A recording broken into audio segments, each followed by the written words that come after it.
Welcome. You're listening to the Mike Hewitt Show. My name is Mike Hewitt, and today in the studio with me is my guest Nick Sunquest, who's a candidate for state senate in Michigan's 34th district.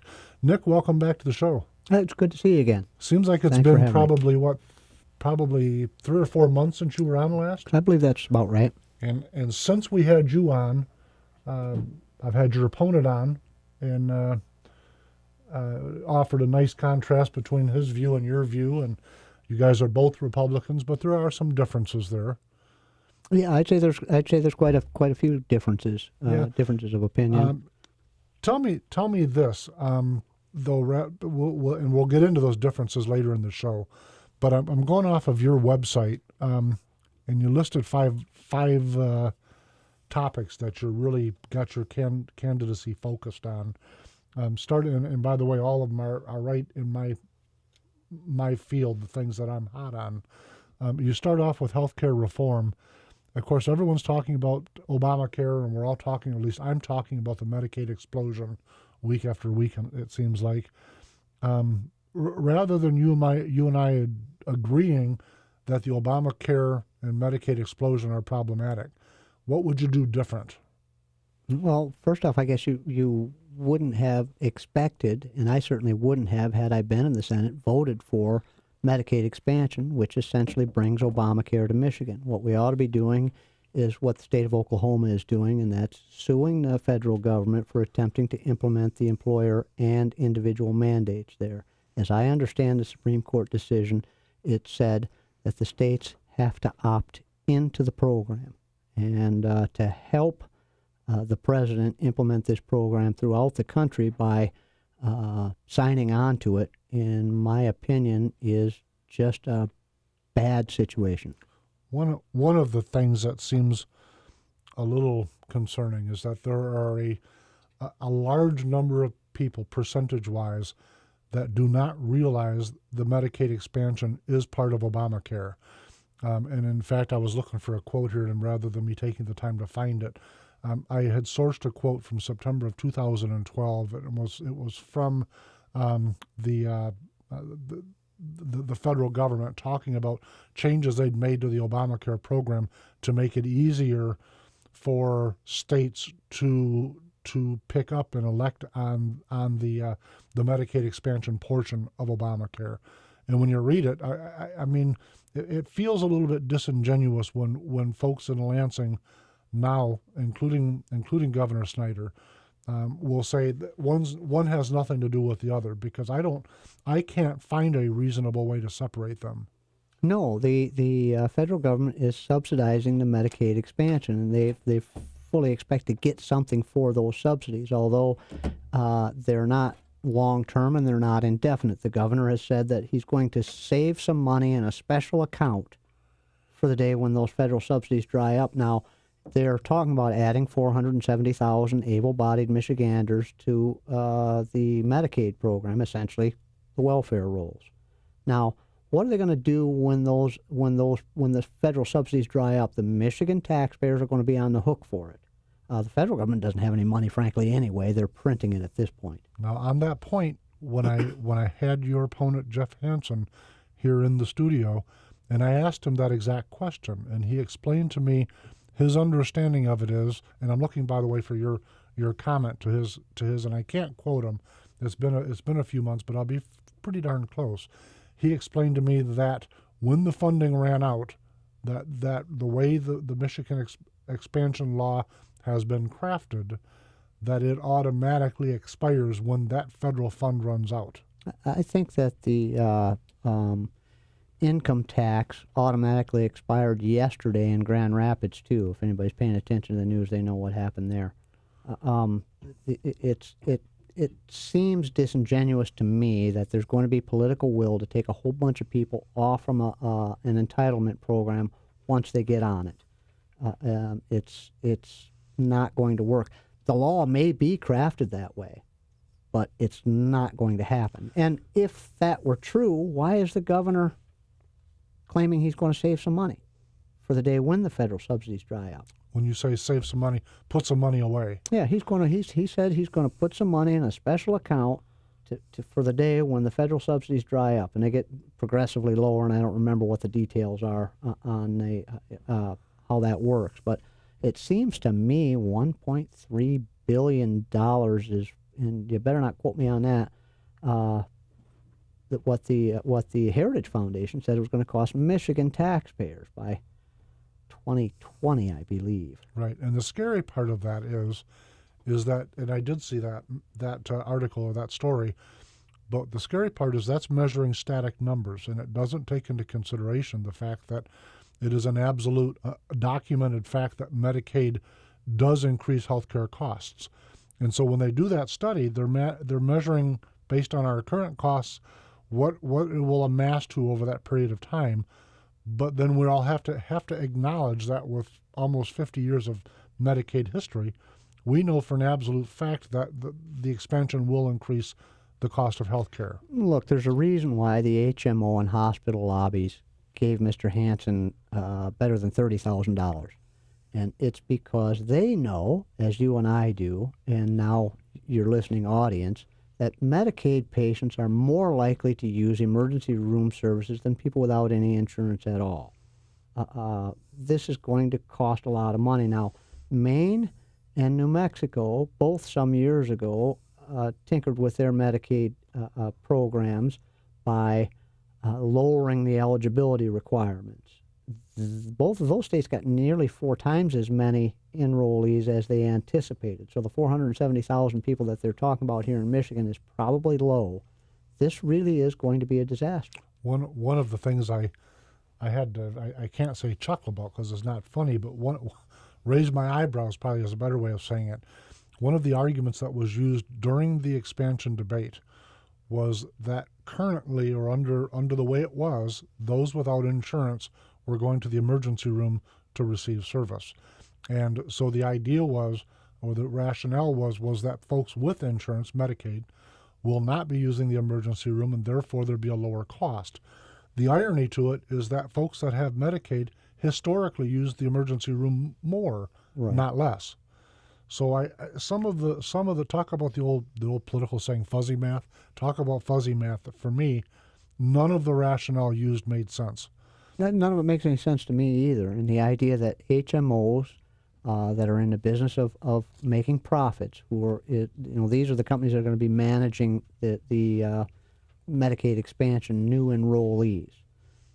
It's said that if we can keep those people healthy, then we'll lower the cost. And that sounds plausible until you ask yourself if the executives at the HMOs aren't going to be as short-sighted as executives everywhere are these days, and say, golly, why don't we just make it more difficult for patients to see doctors that we have to pay, and that eats into the bottom line. Right. And I don't expect any better outcomes because of the HMOs' involvement in any of this. So help us understand, myself and the listeners, instead of Obamacare, instead of Medicaid expansion, or more specifically, if you're elected to the state Senate, what will be your agenda?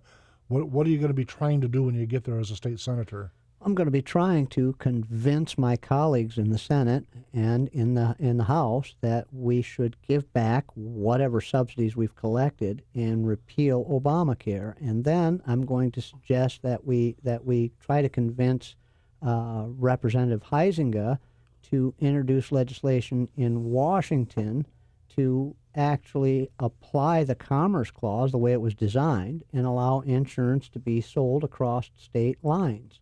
That's one thing. The HSA, or Medical Savings Account program, is a wonderful program. One of the reasons why medicine costs so much today is because most people don't have insurance. What most people have today is prepaid medical care. You hear people grumbling about their $10 or $20 or $50 copay. It costs $120 to go see a doctor. If you don't have any, just for your regular physical, you want to go in and say, hey, doc, am I healthy or not? That seems to me like something that most folks, and I can hear people yelling at me right now, but most folks can afford to go see the doctor if they need to. And Right. if you're sick enough you need to go see the doctor, golly, maybe you could do without cable TV for a month or something like That's that. an entitlement. It's an entitlement for an awful lot of people, and what we need to have is insurance. I have Plus, or had. But wait a minute, Nick. If people didn't have cable in Muskegon, they wouldn't be able to actually see this show. I'm not suggesting. That's a concern now. Well, what they ought to have is a la carte cable so that people could sign up just for your program. Wait a minute. I'm just reminded, Oscar, we're on digital TV also, right? So we're okay. Well, some people aren't getting that, are they? I don't know. I'm not. We'll find out. I'm not sure. I'm not going to try to discourage anyone from watching your program. In fact, I would encourage all of the listeners and anybody else. Matter of fact, that's just about the first thing I say to everyone on the campaign trail is be sure and tune in to Mike Hewitt's program.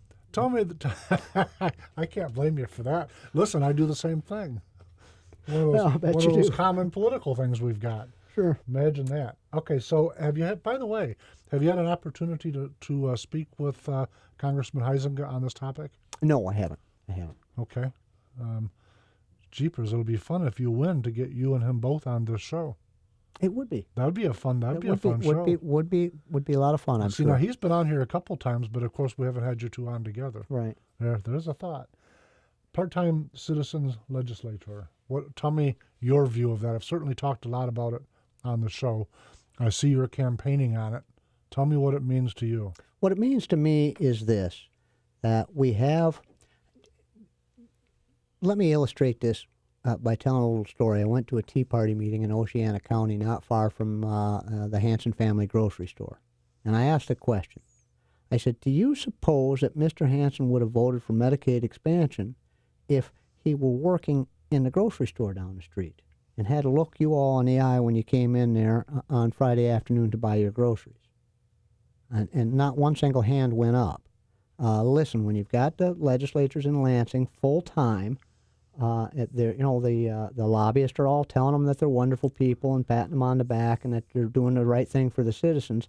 It's a different situation when you live and work in a neighborhood where your constituents are and you have to look them in the eye every day. That's one aspect of it. The other is really quite simple too. If you're in Lansing, you figure, golly, the citizens are paying me to do something. I probably ought to write some legislation. Well, I can't think of 600 new laws that we need, and that's the number they passed in the last session, if I remember correctly. Can anybody in your listening audience think of 600 new laws we need? There were something close to double that number that were introduced. Look, here in Michigan, thanks to Senator Kahn, I believe, we now officially recognize International Talk Like a Pirate Day. There were more than 200 resolutions honoring special days. People in Lansing have got too much time on their hands. The state of Texas manages to run the whole government 4 months every 2 years. The roads are nice. They don't have an income tax. They don't have a corporate income tax. They run the state on a 6% sales tax. Now, see, here's the irony of Texas, because a lot of folks will immediately say if you have a part-time legislature, that empowers the executive branch too much. But if you look to an example like Texas, that governor's executive powers are much weaker than Governor Snyder's are. They just don't have a strong central government like Michigan does. Sure. And the other thing is this. Listen, the legislature still has to do its job before you can pass any laws. It's just going to take a lot longer to get anything done, which, in my opinion, is a good thing. There's a ballot initiative underway now. And if you'll allow me, I'll give my phone number getting closer to the end of the program. Get your pens and pencils out. If you want to sign this legislation, sign the ballot initiative, I'd be happy to make sure that you get a ballot. And we're working real hard to get that on November's ballot so that you can vote for part-time legislature. And to your issue, there is a provision in this that suggests that if the governor tries an executive order that the majority of the legislature feels is over the top, they can make a few phone calls and stop it until the legislature is in session again. And so, it's a silly idea to think that the executive agencies aren't all out of control in Michigan anyway, as it is now. Well, the irony to it is there's 46 states without a full-time legislature, and at least last time I saw the math. Yeah. So when we say the folks in Michigan that are saying we can't operate without one are somehow saying that we're in need of. And by the way, the numbers I saw were that they voted for more than 1,000 bills. I don't know how many actually passed, but they voted on more than 1,000 bills last year. Close to 1,800. Yeah, there you see the numbers are all over. One thing is for certain though, there's a culture in Lansing that says that the measure of a good legislator is the person that can sponsor a bill and shepherd it through the law. Sure. It doesn't matter what the bill is. And so I say, wow, what a great negative impact on both Treasury and Liberty. If you've got 110 people in the State House of Representatives and 38 in the Senate, all running around in this culture that says, I gotta write a law, I gotta write a law. I go, what? That's truly how we want to operate our state government? Take a look at MichiganVotes.org. It's a real simple drop-down list. Michigan Votes, spell out the whole word Michigan, and take a look at what your representative or senator is doing. And the first time you go down the list, if you're not paying attention, you'll say, well, that's not bad and can't hurt, and why not? And then you look again and you say, what's the likely impact of this? Does this make any sense at all? And you'll come to the conclusion, if you're like me, that most of it they ought to leave aside. Most of it's meaningless nonsense. And you know the irony of the meaningless nonsense, and I genuinely mean this for those that are listening and watching. If Democrats and Republicans both, and Libertarians and independents and everybody in total, if you were to sit and look at these bills that are being sponsored, resolutions, etc., I think everyone could agree that a good 50% of them, regardless of your politics, is absolutely nonsensical, designed solely for someone's personal hand raise. And that's not something I want to pay for. Right. They passed, and this may be controversial, I guess, but they passed. Listen, before you go there, go ahead. I'm going to take us to a break. Otherwise, because I don't want you to run out of gas in the middle of a controversial statement. Folks, we'll be right back.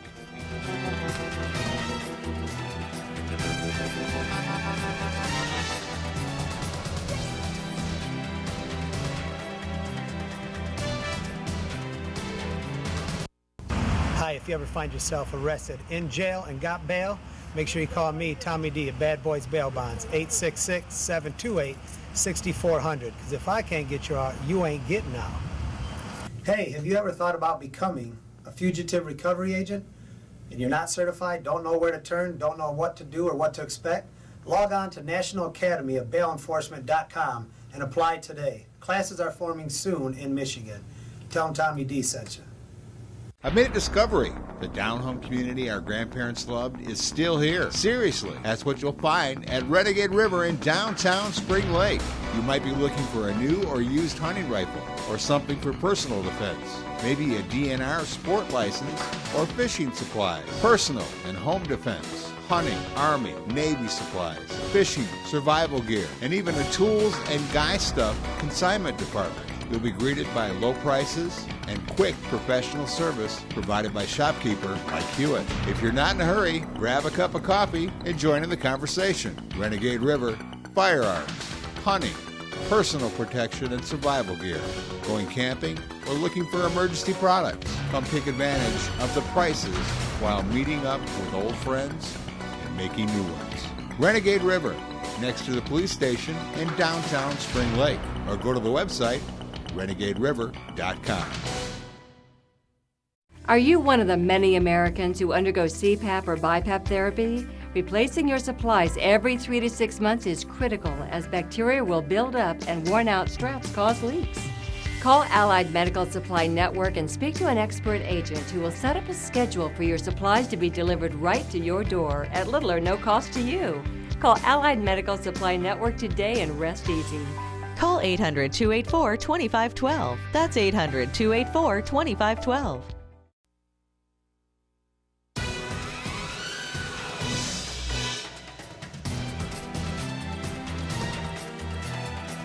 Welcome back to the Mike Hewitt Show. Mike Hewitt here and Nick Sunquest. Nick, what was the controversial statement you were going to... Well, we were talking about different resolutions. and what their impact is. Now, they passed something called Aquatic Invasive Species Awareness Week. Passed the House and the Senate. And we scratch our head, well, that's probably a good thing. The effect of the resolution is this, though. Some government offices get some mail to file. That's it. Doesn't do anything else. And most of the special day resolutions are the same way. I think we probably have in Michigan Breast Cancer Awareness Week. Well, that's a good thing. But hospitals and insurance companies and women's magazines have already done a fine job of making people aware of breast cancer. The fact that the legislature has designated a special week that we're supposed to all be aware of it really is meaningless. It doesn't have any effect on the real world, except for politicians get to pat themselves on the back for having shepherded a piece of legislation through. When you say that, let's be clear, because this is a very sensitive issue to a lot of people. Sure. Both women that have fought it and have had family members fight it, and the men that have lost mothers and wives and daughters. So it's a sensitive issue. When you say it doesn't have an effect, are you saying it's solely a resolution that doesn't pass money, it doesn't pass aid, it just is a resolution that says we're going to recognize this week period? Is that right?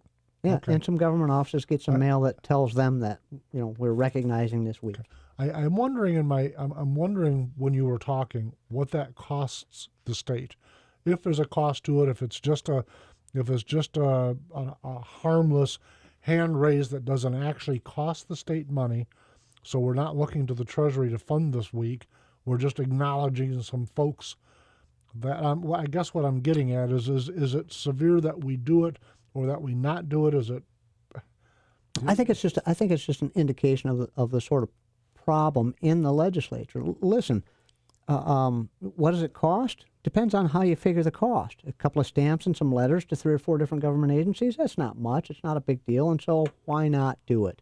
The better question is, why are we paying full-time senators and representatives to write this kind of thing? As I said before, people that are actually out there dealing with patients that are living with and fighting this horrible disease have already done a fine job of making people aware of it. The fact that some more people in the government who, frankly, are reasonably intelligent, well-educated people are well aware of these things already. Oh, look, it's Awareness Week. It really doesn't make any sense. Let's get them there part-time to do stuff that actually needs to get done, and then send them home to live with their neighbors. I have to tell you, one of the things, first off, I have empathy for the folks that are fighting with that. But in my own mind, I'm thinking if we weren't doing those types of things and paying for a full-time legislative body, we might as a state and as a people, as individuals, be able to contribute more to that cause without the full-time government that makes us honorary week. What you're alluding to is a principle known as subsidiarity, and that's that problems ought to be solved at the most local level they possibly can be solved. And we're talking about healthcare reform that makes sense. When was the last time you or anybody you know went to church and listened to the pastor take up a collection for somebody that was sick, perhaps fighting breast cancer, that didn't have the right amount of insurance? Never. Why is that? I mean, it so rarely happens that it would be remarkable. You'd remember it right away. The reason it doesn't happen is that the pastor's not going to do that for the simple reason he knows that everybody in the pews out there knows that somebody's going to get treated anyway, one way or another, and so he's not going to ask for that. You get the glossy, come-ons in the mail for sick people in foreign countries and third world countries. Many people donate money to those situations. If we had a government in the right size, number one, I suspect strongly, rather than arguing about whether Obamacare is good or bad or one way or another, we'd be having charity golf outings to help our neighbors. We'd all like each other a lot more, and the people that were getting our assistance would appreciate it a lot more. It sort of government intervention in all of these social areas causes us to be pitted one against another. Welfare is a perfect example of this, where I deal with mechanics, and they're as apt to say in one breath that they worked late the night before helping a neighbor get the car on the road so they could make it to work, and in the next breath complain about someone in the shopping aisle buying better groceries than they can afford to take home on their bridge card. Now, we're talking about a guy who's already demonstrated that he's perfectly willing to help someone in need. Now, the person on the bridge card's likely complaining that the government's not giving them enough money, and everybody else is complaining that we're taxed too much. If these were local problems, number one, you wouldn't be subsidizing the bad behavior that requires the bridge card in the first place. In most cases, lots and lots of people, don't misunderstand me, lots and lots of people get down on their luck and have a stretch of bad luck and need some help. I'm with Ben Franklin on that, where I'm for doing good to those who are in need, but not for making people easy in poverty. But I got to stop you and ask the listeners a question for a minute. How many of you remember watching Mr. Smith Goes to Washington? And I think it was Jimmy Stewart that played that role. And just think back for a minute while you're listening to this interview, how Jimmy Stewart spoke when he talked, how he sounded. I feel like when I'm listening to Nick Sunquest talk, both from an ideological standpoint, but also from your tone of voice and the accent, forgive me, that you have, I can't help but I think of Jimmy Stewart whenever you're talking. Jimmy Stewart must be a Midwesterner because I'm born and raised a couple of blocks from here. It's not. People I don't talk know about my accent. I don't know where that comes from. I don't either, but it's like Jimmy Stewart. So I'm sorry, I regress. Yeah. So you were saving the world. Where did we leave off? Well, it's just that government programs exacerbate problems more than they help in most cases. I can't think of any. Just because they've got an 87% administrative cost.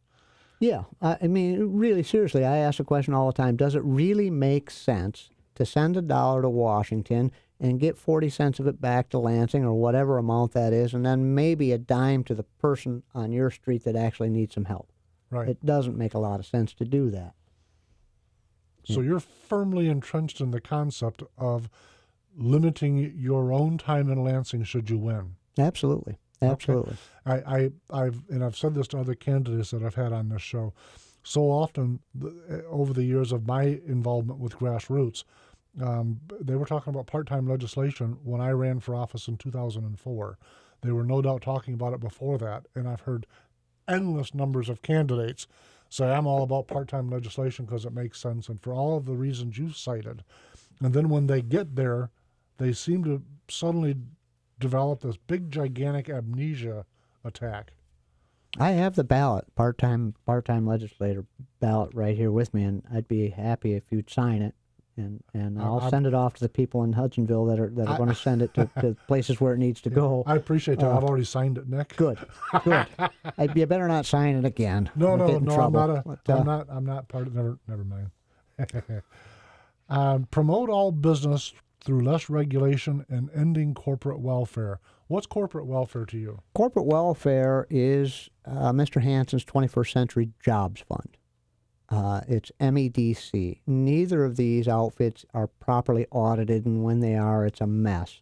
They don't generate the jobs that they promise. Corporate welfare is where they take your money and money of small businesses and large businesses in Michigan and give it to out-of-state interest so that they'll set up shop in Michigan and create jobs. Well, at first blush, that sounds perfectly reasonable. We need jobs, so we need the companies that provide those jobs to come here. Why not give them a boost?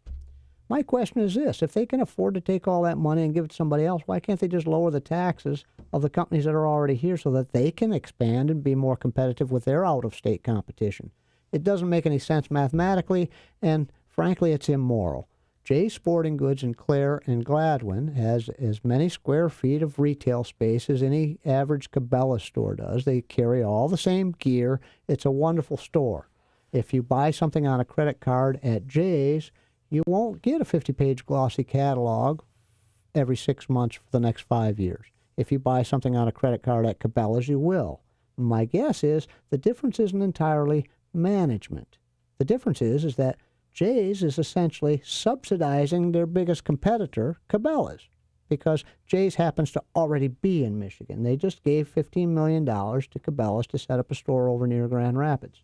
Yeah, we got some new jobs, but what we don't see is all the jobs that were never created or the ones that people have lost because of the taxation necessary to bribe Cabela's to come. Look, I don't have anything against Cabela's. It's a well-managed company. I think they made $140 million in profits last year. Kudos to Cabela's. But my guess is they're going to come to Grand Rapids anyway. Lots of people in this area like to buy sporting goods. You know what I find fascinating about the entire concept? It's twofold. First off, those folks that would call for what you refer to as corporate welfare are the same folks that would vote for industrial zones or retail zones where we'll say we're going to section off this chunk of property just outside this challenged city and make this a low tax or no tax zone, and then we're going to try to call business there. And I always raise my eyebrows and say, well, if that works there, if we're all acknowledging that that works in that zone, why don't we call the entire state of Michigan an industrial and retail zone and do the whole thing statewide? I've never understood it. And the irony to it is that whenever we've done that, it's actually increased the revenue stream to the state coffer or to the federal coffer, depending on which government we're talking about. So those folks that are afraid of losing a revenue stream just deny history. That's the first part of my two-part thing that blows my mind. The other part is that there's no such thing as corporation paying tax. And frankly, it doesn't matter whether it's Cabela's or my little shop, Renegade River, at the other end of the spectrum, okay? If unless I'm bringing money into my business because it's losing money, whatever tax I pay is being paid by my customers. And it's just not Renegade River doing it. That's just basic accounting math. So it doesn't matter whether it's Cabela's or Chase Bank or Mike Hewitt's Renegade River. Taxes are paid by the people that buy the products and the services. So those very, very people that are demanding corporate taxation seem to be totally oblivious to the fact that they're the ones paying it. And that part goes to not good economics, but it goes to the class envy that so many are willing to employ to get whatever their own personal agenda happens to be moved out of the log or not. Am I on the wrong path with that thinking? No, I think I essentially agree with you. There's an awful lot of class envy out there. People talk about basketball stars' exorbitant salaries or movie stars' exorbitant salaries, and as though they would be wealthier if somehow Bill Gates made less money. And in my mind, if you compare the amount of wealth that Bill Gates has created in the private sector, since the advent of computer technology and all the rest, we've all benefited by increased productivity because of computer programs that man in some way helped develop. He's actually a pauper by comparison. He's fabulously wealthy, good for him, but I wouldn't be any better off if he were poorer. In fact, I think a sound argument can be made that if he were poorer, I would be less well off, because the productivity in the rest of the economy wouldn't have boomed and made Clinton seem like an economic genius. This isn't rocket science. It really isn't. It boils down to envy, as you say, and it's really sad in America that we're not applauding people that are successful. These ought to be the heroes that our children look up to. Bill Gates is quoted as saying once, when somebody said, "Hey, isn't it great to be rich?" He said, "Yeah, it's wonderful to be rich. I can hire a maid now, so I don't have to spend time doing that stuff. I can work on computers more." But now there's a maid with a job. Imagine that. But now there's a maid with a job. Yes. Yeah. And we're all better off because Bill Gates is using his talents to make our lives better through computer technology and innovation that he spends his brain working on rather than folding socks. It really is, to my mind, quite simple, and it's sad. None of these things are going to work. Look, the sort of companies that are going to sign up to be in the Renaissance zone right outside of the blighted inner city. Stop and imagine. Renaissance zone. I love that. Yeah. Yeah. What sort of companies are going to sign up for that? The movie company that signed up to be in the warehouse in Grand Rapids, I think they're still litigating that, aren't they? When they sold a warehouse that could have sold for thousands of dollars, it sold for millions of dollars after they passed the film subsidy programs. These things are not going to work because the sort of companies that are good at getting government grants and dealing with government paperwork aren't really that good at making products that people want to buy and use. Well, there is a different mindset between the two, and it's kind of funny because one of the things I wanted to talk about today is the debate to me between the right and the left, for lack of getting into a great dialogue about defining those terms, seems to be, who do we want making decisions? Do we want government people making decisions, or do we want business owners making decisions? And the irony to that is that the folks that have class envy against business owners or against success, as you verbalized it, are okay with, say, Exxon making 8 or 9 cents for a gallon and the government making 48 cents, or the government sector making a third more in pay than their private sector counterparts. Right. And I go, wait a minute, where's the greed and the profit really here? It's an unchecked, unaccountable government bureaucracy versus a company that's got to put up with its stockholders and its potential consumers that will either buy or reject their products or services. Right. Am I thinking wrong again? No, I don't think you're thinking wrong at all, and I'm not sure whether it's just petty power mongering or, the idea that some people imagine that they're smarter than everybody else, and so if they could wave a magic wand, they could make everybody's problems go away. Listen, if a government passes a law that everybody has to follow, we all have to pay the freight for green energy in Michigan now.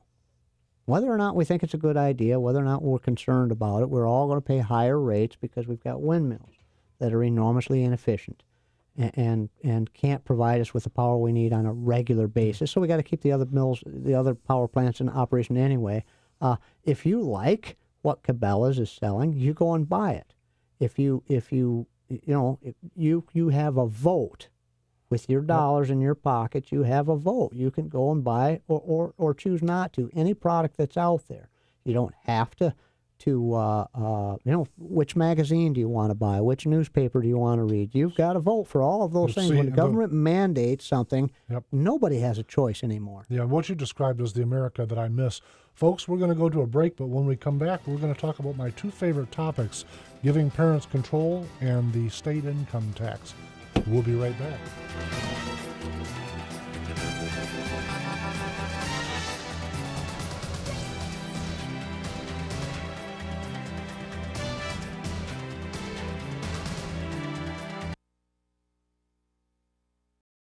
This is a national health alert from Worldwide Medical. Are you on Medicare? And do you suffer from back or knee pain? Have you tried injections, pain pills, or even had or considered surgery? If these examples apply to you or a loved one in pain, stop. There is a better way. You could qualify to receive a pain-relieving back or knee brace at little or no cost to you. You'll receive free information, free delivery, and all the insurance paperwork is handled for free. Best of all, there is little to no cost to you for the braces. Call 1-800-282-6789 to get all the details. It takes just a couple of minutes. These amazing braces have helped thousands of people in severe pain, and you may qualify to have yours delivered directly to your door at little or no cost to you. Call 1-800-282-6789 right now. This may be the most important call you make all year. That's 800-282-6789. Call now. I've made a discovery. The down-home community our grandparents loved is still here. Seriously, that's what you'll find at Renegade River in downtown Spring Lake. You might be looking for a new or used hunting rifle or something for personal defense. Maybe a DNR sport license or fishing supplies, personal and home defense, hunting, Army, Navy supplies, fishing, survival gear, and even the tools and guy stuff consignment department. You'll be greeted by low prices and quick professional service provided by shopkeeper Mike Hewitt. If you're not in a hurry, grab a cup of coffee and join in the conversation. Renegade River, firearms, hunting, personal protection and survival gear, going camping, or looking for emergency products. Come take advantage of the prices while meeting up with old friends and making new ones. Renegade River, next to the police station in downtown Spring Lake, or go to the website renegaderiver.com. Hi, if you ever find yourself arrested, in jail, and got bail, make sure you call me, Tommy D, at Bad Boys Bail Bonds, 866-728-6400. Because if I can't get you out, you ain't getting out. Hey, have you ever thought about becoming a fugitive recovery agent? And you're not certified, don't know where to turn, don't know what to do or what to expect? Log on to National Academy of Bail Enforcement.com and apply today. Classes are forming soon in Michigan. Tell them Tommy D sent you. Are you one of the many Americans who undergo CPAP or BiPAP therapy? Replacing your supplies every 3 to 6 months is critical as bacteria will build up and worn-out straps cause leaks. Call Allied Medical Supply Network and speak to an expert agent who will set up a schedule for your supplies to be delivered right to your door at little or no cost to you. Call Allied Medical Supply Network today and rest easy. Call 800-284-2512. That's 800-284-2512.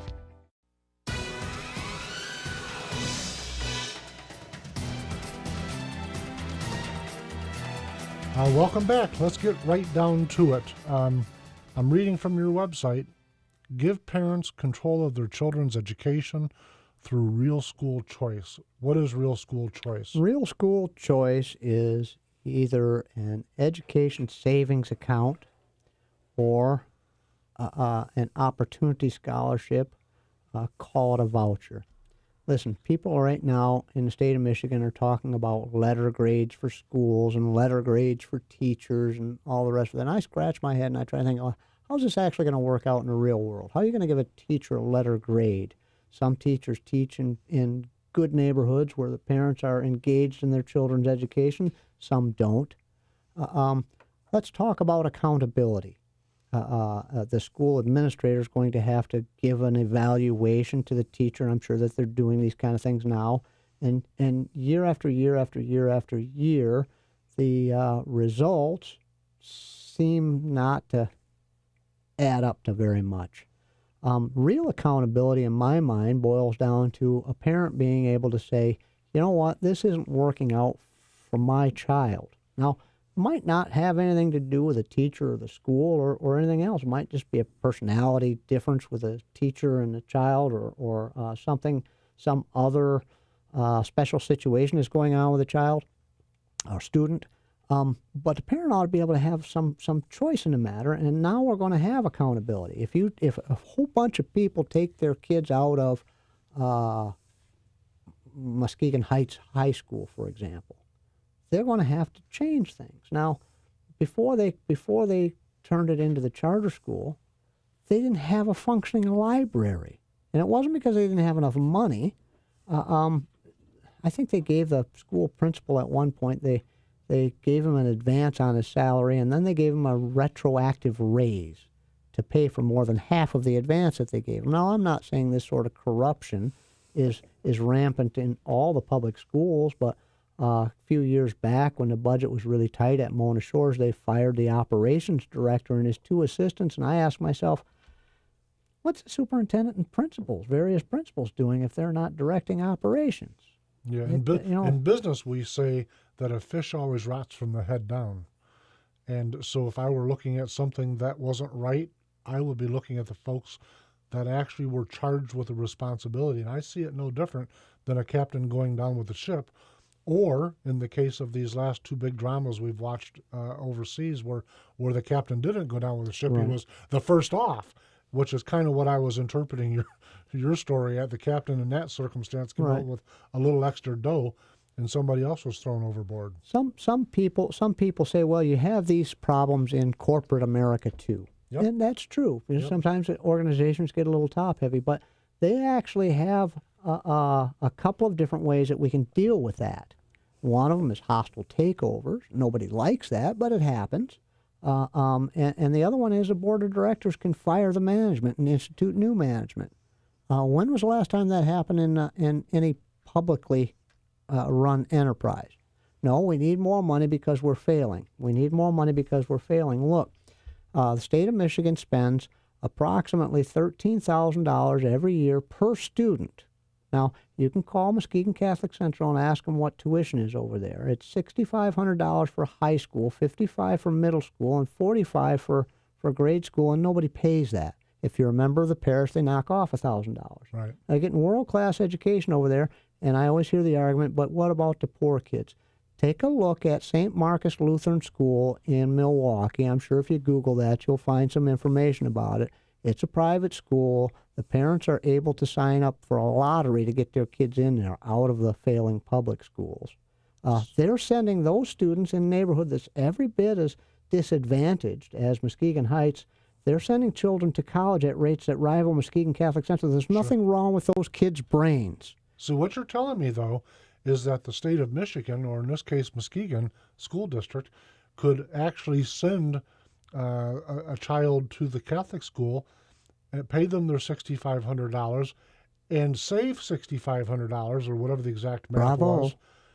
And then all of a sudden that child is getting a great education by comparison, and the state saves some dough. The state, you could cut the school aid budget close to in half, and get better results. And the beautiful part about this is that if you are a parent of a special needs child, maybe your child has autism or some other condition that needs a little special attention. You don't have to wait for the local school board or the state legislature or now the federal government to come up with under Common Core, to come up with a program designed for your child. You can take your money and put your child in a school that's designed, and you're not alone. There are other people with similar problems, and somebody's going to start a school that'll deal with it. There are people out there that are passionate about this because they have children have dealt with it. They've educated themselves about these things. If there's money available, they're going to start a school, and people are going to be a lot better off, and we're going to get better results. Some schools will be bad, and some schools will be good, but again, we've got accountability. You can take your kid and put them in a school that makes sense for you. One of the issues, not to cut you off, but one of the issues that I'm very passionate about is, and it dovetails with education in Michigan and really nationally, and that's how we're dealing with children of divorce and children of single-parent home. When we look at the stats, I've talked about it on this show before. I had George Moss, who ran through a whole litany of numbers that were staggering. So part of the teachers have a valid argument when they say we're trained to teach, but a lot of these children are not coming from an environment where their parent can help them learn at night, or there's even a parent in the environment. So I don't know where that would fall into the duties of a state senator, but I thoroughly believe that if we don't get our hands around the American family, we're all doing the rest of this for naught. Because it's getting worse, not better, as it relates to frankly how counterculture has co-opted pop culture, and it's all stemming away from what we're doing with single-parent families. The homeschool movement is gaining traction. Okay. People are starting to look at their family's budgets and realizing that one spouse is actually working for the government full-time. They're working to pay taxes. Yep. If we got down to a system of subsidiarity where we're handling these problems, we wouldn't have to pay for the lavish benefits packages and salaries of government employees in Washington and Lansing. We'd have enough money. I'm probably the only guy that I know for sure that actually read Hillary Clinton's book, It Takes a Village. You got me. It wasn't me. I actually read the thing cover to cover, and it was kind of sad because in the beginning, she talks about her idyllic childhood where mothers talked to each other over the fence and they largely stayed home and they could take care of problems in the neighborhood. But that today, because of all the stresses of modern society, women in the workforce, we don't have that. And so we've got to have government programs to take care of these things. The only difference between then and now is about 40%. Yeah. And that's the total tax take. When you get right down to it, people are working to pay taxes. Nick, I've done the math on the show before. If you add up all of the tax, to your point, that people are paying, but folks don't usually do this. They look at their income tax and say, Mike, you're wrong. The problem with it goes back to the corporate tax issue, goes back to the gas tax issue. There is just a litany. When people, every year I hear the same thing in May, well, this is X day is the day we've paid our tax. Oh, no. It's it's huge income. But listen, we're down to just a couple minutes left. So before we run out of time, I want to do two last things. First, I want to talk one final brief issue, and then how folks can get a hold of you. So the final issue, eliminate state income tax. Are you a fair tax guy? Are you a fair tax guy? Flat tax, where are you at? Excuse me. No, I say just eliminate the state's income tax. We don't need it. How do you replace that revenue stream? We don't need to replace the revenue. We can have sane government in Lansing. The state collects about $6 billion a year with the income tax. You could save $5.8 billion a year just by indexing government employees' benefits package to the average of the private sector. This is to say, listen, we got serious mismanagement problems here. That's from Mackinac Center. You can look that up. They did a study and said, this is where we're spending some money, and you figure this out. We just spend way too much money in Michigan. We should just eliminate the state's income tax. How do the listeners get a hold of your candidacy, your campaign, you? If you want to even if you don't want to help, but we're having an awful lot of fun knocking on doors, we sure would appreciate any kind of donations you could give. You can call me at area code 231-794-1453 if you want to sign a ballot to get the part-time legislature on November's ballot. I sure would appreciate that. We'll do whatever we can to make sure you get your signature on there. www.nick4senate.com. The issues that we've talked about are laid out there in some detail, and you can send an email through the website. There's a Facebook page, Nick for Michigan's 34th. You can look at us there too, and sure would appreciate any support you can lend. It's an important race. If we win this race, and I believe we're going to, Tea Party groups all across the state are going to have some victory to point to. They're going to say, hey, wait a minute, this guy didn't get a whole bunch of money from special interest groups, just donations from individuals, and that's pretty much it. This is going to be a game changer, I believe. It's something that we can do. Nick Sunquest, thanks for coming back on my show. We're going to have you back in a few months and get a new update. Super duper. Thank you very, very much for having me. Thank you, Appreciate Nicholas. Folks, I'll see you next week.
Brought to you by Renegade River.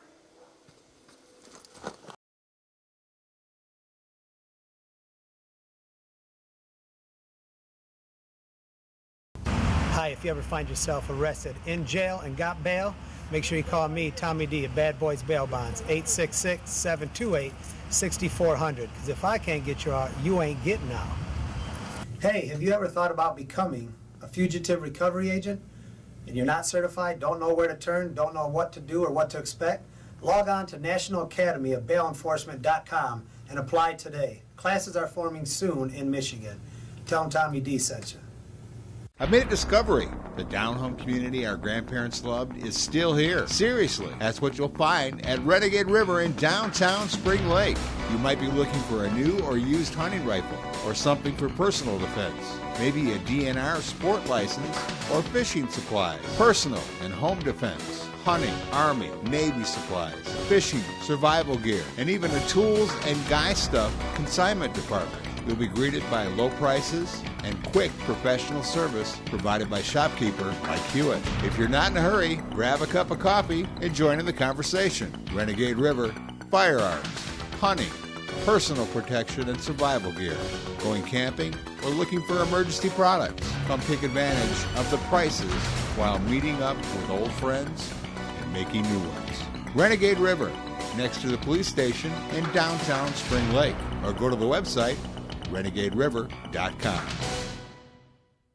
Attention hip replacement patients. Several metal-on-metal hip implants have been recalled, and a jury recently awarded $8.3 million to one hip replacement victim. Metal-on-metal hip implants can cause excruciating pain and may require expensive surgery to replace. If you had a metal-on-metal hip replacement and it's been removed or it needs to be removed, call the Goldwater Law Firm right now. I'm attorney Bob Goldwater. Metal-on-metal hip replacements can be dangerous. If you have a metal-on-metal hip implant, even if it hasn't failed yet, call us right now. You may be entitled to substantial compensation. The manufacturer of your defective hip implant should have to pay for your medical expenses and your pain and suffering. Your time to act is quickly running out, so call us right now. If you have a metal-on-metal hip replacement and it's been removed or is causing you problems, call 1-800-540-9516. That's 1-800-540-9516.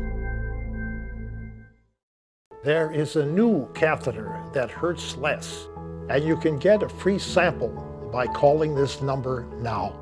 Pain and urinary tract infections have been avoided by many of my patients. The eyelets are polished, so they glide smoothly and effortlessly across your sensitive skin. Medicare and your insurance will pay for up to 200 of these catheters per month, all at little or no cost to you. Call now for your free sample. It will arrive with a complete 90-day order, and if it doesn't reduce your pain, we'll pick them up for free. This is a national health alert from Worldwide Medical. Are you on Medicare? And do you suffer from back or knee pain? Have you tried injections, pain pills, or even had or considered surgery? If these examples apply to you or a loved one in pain, stop. There is a better way.